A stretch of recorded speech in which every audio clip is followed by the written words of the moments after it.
Dobar dan svima. Ovih dana se pakujem za jedno onako kraće putovanje od najverovatnije 5 noćenja i začuđena sam koliko nama stvari treba na dnevnom nivou i verovatno je to tako kod žena. Sumnjam da se muškarci na takav način pakuju. Samo od kozmetike, mislim, znaju žene koje se neguju, kreme za lice, 1, 2, možda i 3, kreme za telo, za stopala, balzami za usne, šminka, dezodorans, parfemi, nakit, krema za sunčanje, šamponi, kupke, balzami za kosu.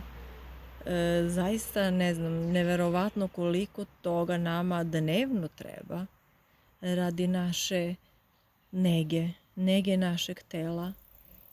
Garderoba, do nje još nisam stigla i tu ima dosta toga za spakovati. Ne znam kako uopšte pojednostaviti život što se toga tiče, a ja sam uvek neko ko voli, neka trava mi se mota dole, ja sam uvek neko ko voli da pojednostavi život i stalno se trudim da ga pojednostavim i da bolje sve isplaniram, da imam više vremena, ali što se tiče pakovanja, ne znam, ja čak i jastuk nosim, sreća pa idemo kolima.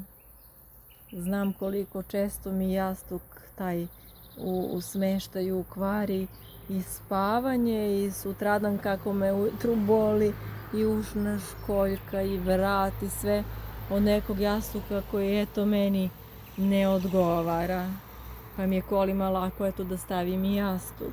Pa da li poneti jakne, leto je, ali šta ako bude nekako trebalo, ipak idemo na neko mesto gde može da bude i uveče hladnije.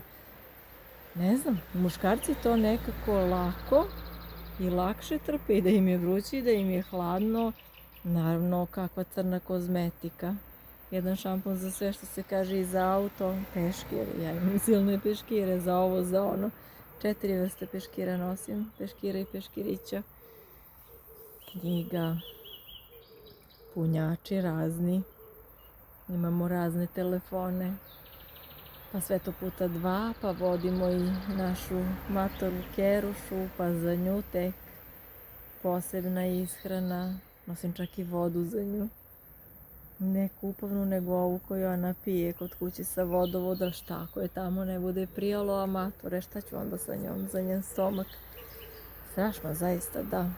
Avionom imamo ograničenje, zna se koliko kofer treba da bude težak, beše 23 kila, i nema, ali i to je ogromna količina stvari za nošenje. Stvarno, ako neko ima neke savete kako sve to smanjiti, izbaciti, šta je tu zapravo nepotrebno, ja vas molim dole u komentarima, još imam nekoliko dana vremena šta izbaciti, šta neće tamo da mi fali.